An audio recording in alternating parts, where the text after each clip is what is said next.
Guys, before you go on to this clip, please don't forget to press the subscribe button for more content like this. We post all our clips on this channel from the podcast. I know you're going to enjoy this quite a lot. What is your USP?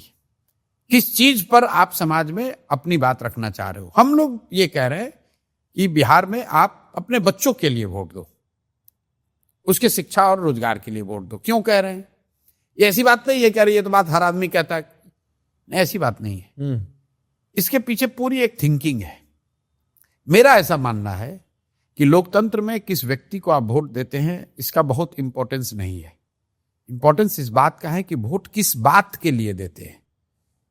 मैं फिर से दोहरा देता हूं, लोकतंत्र में आप किसको वोट देते हैं ये इतना इंपॉर्टेंट नहीं है जितना किस बात के लिए वोट देते हैं।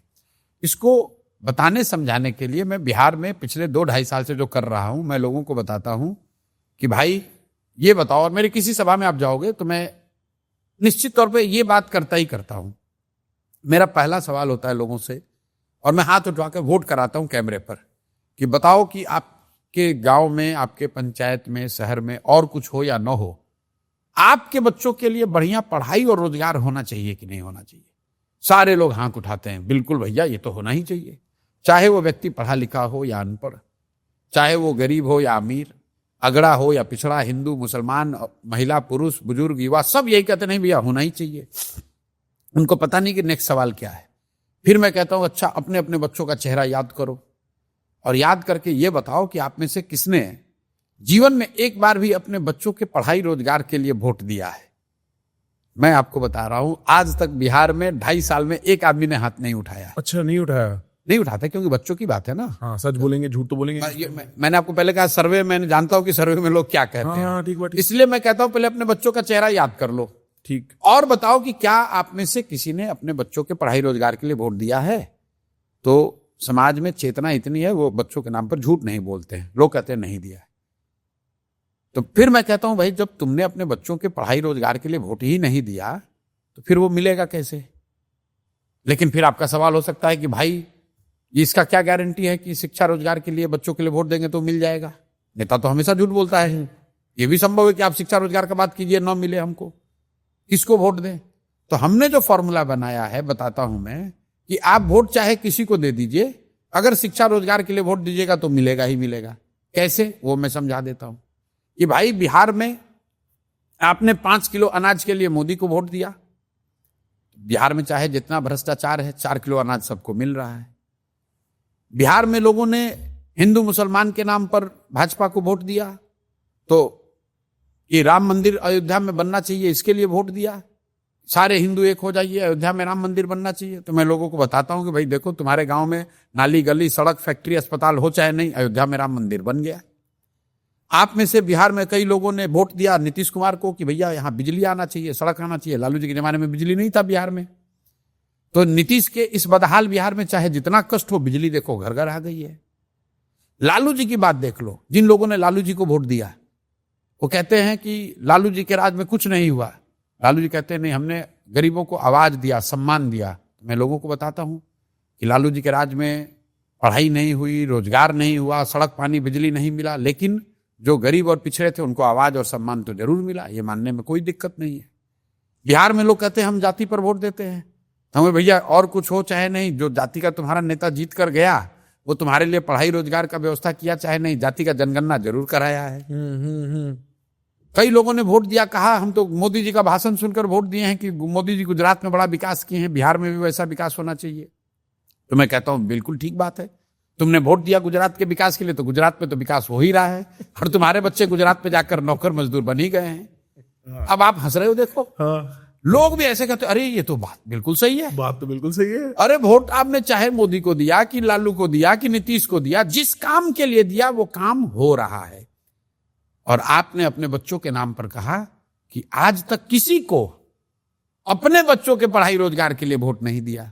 तो मेरे भाई, जिसको वोट देना है दे दो, एक बार अपने बच्चों के पढ़ाई रोजगार के लिए दे दो, चाहे लालू को दो, प्रशांत किशोर को दो, नीतीश को दो, मोदी को दो, आपके बच्चों के लिए पढ़ाई रोजगार होगा ही होगा। ये लोकतंत्र में वोट की ताकत है। कितना भी कोई भी नेता हो, जिसको आप कहते हो ना ये चुनाव का मुद्दा है, जिस मुद्दे पर वोट पड़ेगा उस पर कुछ ना कुछ काम होगा ही होगा। तो जो बॉटम लाइन मुद्दा है, इसलिए मैं बिहार में एक ही मुद्दा बना रहा हूं, हाँ। अपने बच्चों के लिए वोट दो। हाँ। क्योंकि तुमने जाति के लिए वोट दे दिया, तुमने अनाज के लिए वोट दिया, तुमने मंदिर के लिए वोट दिया, तुमने नाली गली के लिए वोट दे दिया, तुमने गुजरात के विकास के लिए वोट दे दिया। एक बार जीवन में वो करो जो तुमने नहीं किया है, वो ये कि अपने बच्चों के लिए वोट दो, उनके शिक्षा रोजगार के लिए वोट दो। चुनकर जो भी आएगा तुम्हारे बच्चों के शिक्षा रोजगार की व्यवस्था करेगा। तो आपके कहने का अर्थ यह है कि जो बॉटम लाइन मुद्दा है, अगर आप वो बात पे वोट डालोगे तो वो बॉटम लाइन मुद्दा मंत्री को, नेता को किसी ना किसी तरीके से फुलफिल करना ही पड़ेगा, चाहे वो कितना बड़ा भ्रष्ट हो, करप्ट हो, इनएफिशिएंट हो। संभव है कि 5 किलो अनाज कहा 4 किलो मिल रहा है, लेकिन अनाज पर अगर वोट पड़ा है तो अनाज मिलेगा ही मिलेगा। ये लोकतंत्र में वोट की ताकत है और यही बात जनता नहीं समझती है। ये अगर ये समझ लो आप, कि अगर मंदिर के लिए वोट पड़ा है तो मंदिर बनेगा ही बनेगा।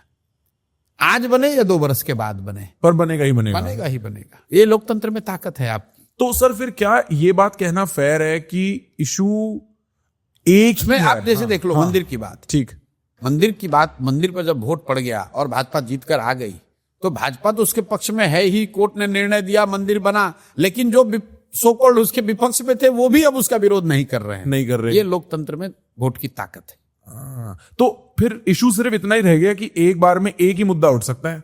नहीं, ऐसा नहीं है। एक बार में मुद्दे कई उठ सकते हैं। मैंने बिहार में मुद्दा एक चुना है, और एक बार में, लेकिन स्ट्रेटेजिकली भी बात यही है कि एक ही बात करो। रहता एक ही है मोटे तौर पे। अब 1989 में एक ही मुद्दा था बोफोर्स, 2014 में एक ही मुद्दा था करप्शन, भ्रष्टाचार यूपीए का हटाओ, पॉलिसी पैरालिसिस हटाओ, Modi means business, Modi means honesty. That time the slogan was right. तो मुद्दे आप 2-3 रख सकते हैं, लेकिन अल्टीमेटली जो 1-2 प्रमुख मुद्दे हैं जिस पर वोट पड़ता है उस पर अकाउंटेबिलिटी, चाहे ना चाहे नेता को अकाउंटेबल होना ही पड़ेगा। तो जब गलती जनता की वहां है जहां आप बिना मुद्दे के वोट दिए जा रहे हो, जात पर वोट दिए जा रहे हो, तो जात पर वोट दिए जा रहे हो तो जात की चर्चा होती जा रही है। ब्रदर, ये क्वेश्चंस और ये पॉडकास्ट सुन के आपके भी दिमाग के चक्षु खुले ना, सो subscribe to this so that you can watch our podcast in small bits and clips while you are busy and wasting your life away.